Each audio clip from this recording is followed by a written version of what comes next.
Hello കൂട്ടുകാരെ, നമ്മൾ മലയാളികൾക്കൊക്കെ മഴ വരുന്ന സമയത്ത് ഒരു ഫുഡ് ഓർമ്മ വരും. അതെന്താണെന്ന് വെച്ചാൽ കട്ടൻ ചായയും പരിപ്പോടെയാണ് കേട്ടോ.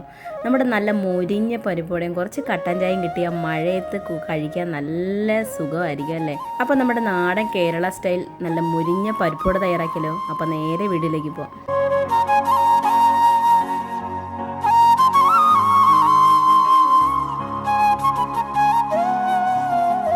അപ്പോൾ പരിപ്പോടെ തയ്യാറാക്കാനായിട്ട് നമ്മുടെ ഈ പരിപ്പ് ഞാൻ കുതിരാൻ വേണ്ടി വെച്ചിട്ടുണ്ടായിരുന്നു കേട്ടോ.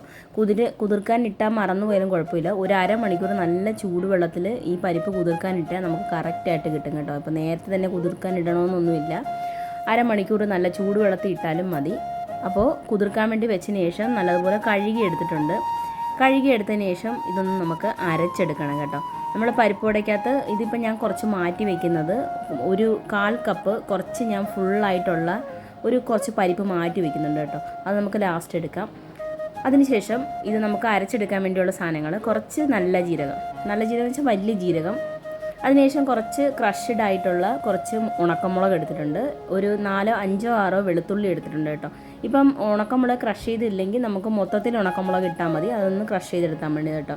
ഇതുപോലെ ഒന്ന് ക്രഷ് ചെയ്തെടുത്തതിന് ശേഷം അതിനകത്തേക്ക് നമ്മൾ എടുത്ത് വെച്ചിരിക്കുന്ന പരിപ്പ്, ഇതിപ്പം ഒരു 1/4 കപ്പ് ഞാൻ വേറെ മാറ്റി വെച്ചിട്ടുണ്ട്, അതവിടെ ഇരിക്കട്ടെ. ബാക്കിയുള്ള പരിപ്പ് നമ്മൾ അതിനകത്തിട്ട് നല്ലതുപോലെ ഒന്ന് തരിതരിപ്പായിട്ടൊന്ന് അരച്ചെടുക്കണം. ഒത്തിരി തരിതരിപ്പല്ല, കുറച്ചിങ്ങനെ അരഞ്ഞിരിക്കണം. എന്നാലും കയ്യിൽ ഇങ്ങനെ എടുക്കുമ്പോൾ കുറച്ച് തരിതരിപ്പ് വേണം കേട്ടോ. അതുപോലെ ഒന്ന് അരച്ചെടുക്കണം. നമുക്ക് ആ പരിപ്പെല്ലാം അതുപോലെ ഒന്ന് അരച്ചെടുത്ത് വിട്ട് വരാം കേട്ടോ.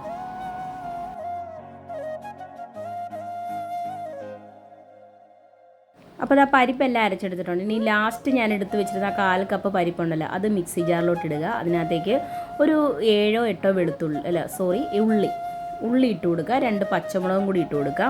നിങ്ങൾക്ക് വേണമെങ്കിൽ ഇത് അരിഞ്ഞ് ചേർക്കാം, പക്ഷേ എനിക്ക് ഒന്നുകൂടെ ക്രഷ് ചെയ്യുന്നതായിരിക്കും നല്ലതെന്ന് തോന്നിയിട്ടുണ്ട്. അതിനകത്ത് ചെറിയൊരു കഷ്ണം ഇഞ്ചിയും കൂടി ഇട്ട് കൊടുത്തിട്ട് നല്ലതുപോലെ ഒന്ന് ക്രഷ് ചെയ്തെടുക്കുക.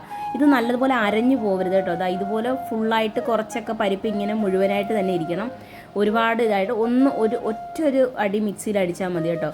എന്നിട്ട് നമുക്കത് നമ്മൾ എടുത്ത് വെച്ചിരിക്കുന്ന പരിപ്പ് കൂട്ടിനകത്തോട്ട് ഇട്ട് കൊടുക്കാം. പിന്നെ ഇതിലേക്ക് ഒരു പകുതി സവാള ഇട്ട് കൊടുക്കുന്നുണ്ട്. ഞാൻ ഉള്ളി ക്രഷ് ചെയ്തെടുത്തത് കൊണ്ട് പകുതി സവാള ഇട്ട് കൊടുക്കുന്നുള്ളൂ.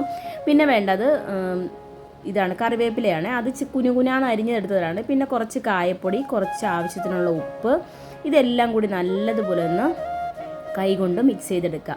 കൈകൊണ്ടില്ലെങ്കിൽ സ്പൂൺ കൊണ്ട് എന്താണെന്ന് വെച്ചാൽ നിങ്ങൾ മിക്സ് ചെയ്തെടുക്കുക.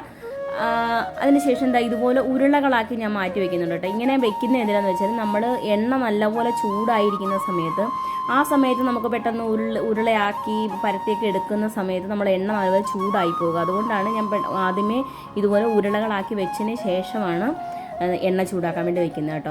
എണ്ണ നല്ലതുപോലെ ചൂടാക്കി എടുക്കണം. നമ്മുടെ നാടൻ വെളിച്ചെണ്ണയാണ് കേട്ടോ നമ്മൾ ഇവിടെ എടുത്തിരിക്കുന്നത്. നമ്മൾ നാടൻ ഫുഡായതുകൊണ്ട് നമ്മുടെ നാടൻ വെളിച്ചെണ്ണ തന്നെ എടുക്കുക. എണ്ണ നല്ലതുപോലെ ഒന്ന് ചൂടായി വരട്ടെ. ചൂടായി വരുന്ന സമയത്ത് ഇതുപോലെ ഒരു ഉരുള എടുത്തിട്ട് ഇതുപോലെ കൈവെള്ളയിലിട്ടൊന്ന് പരത്തിയതിന് ശേഷം ഇട്ട് കൊടുക്കുക. ഒരുപാട് കട്ടിക്ക് ഇട്ട് കൊടുക്കാതിരിക്കുക. അങ്ങനെയാണെന്ന് ഉള്ളൊക്കെ വേവാൻ വേണ്ടി ഭയങ്കര പാടായിരിക്കും. അപ്പം ചെറിയൊരു കട്ടിക്ക് ഇട്ട് കൊടുത്താൽ മതി. അതിനുശേഷം ഇതുപോലെ തിരിച്ചും മറിച്ചും ഇട്ട് തിരിച്ചും മറിച്ചും ഇട്ട് തന്നെ കളർ ചേഞ്ച് ആക്കി എടുക്കണം. ഒരേ സൈഡിൽ തന്നെ ഇട്ട് കഴിഞ്ഞാൽ ഒരു സൈഡ് നല്ല കളറും ഒരു സൈഡ് ചെറിയ കളറുമായിട്ട് മാറി വരും. അപ്പോൾ അത്രയേ ഉള്ളൂ. തിരിച്ചും മറിച്ചും ഇട്ട് നല്ലൊരു ബ്രൗൺ പൊന്നിറ ആകുന്നിടം വരെ ഒന്നെടുക്കുക. അത്രയേ ഉള്ളൂ. നമ്മുടെ നാടൻ പരിപ്പോട, നല്ല മുരുമുരാന്നുള്ള പരിപ്പോട ഇവിടെ തയ്യാറായിട്ടുണ്ട്. അപ്പോൾ എല്ലാവരും ട്രൈ ചെയ്ത് നോക്കുക. ഇപ്പം നല്ല മഴയാണ്. എല്ലാവർക്കും പണ്ടത്തെ കാലത്ത് എല്ലാവർക്കും ഇതൊരു നൊസ്റ്റുമായിട്ടുള്ളൊരു സാധനമല്ലേ നമ്മൾ പരിപ്പോടയും കട്ടൻ ചായയും. എപ്പോഴും പരിപ്പോടയുടെ കൂടെ കട്ടൻ ചായയാണ് കോമ്പിനേഷൻ. അപ്പോൾ എല്ലാവർക്കും വീഡിയോ ഇഷ്ടപ്പെട്ടെന്ന് വിചാരിക്കുന്നു. ഇഷ്ടപ്പെട്ടാൽ ഷെയർ ചെയ്യാൻ മറക്കരുത്. നമ്മുടെ ചാനൽ സബ്സ്ക്രൈബ് ചെയ്യാനും മറക്കരുത്. അപ്പോൾ പുതിയൊരു വീഡിയോ ആയിട്ട് വരുന്നിടം വരെ thanks for watching. Thank you. By.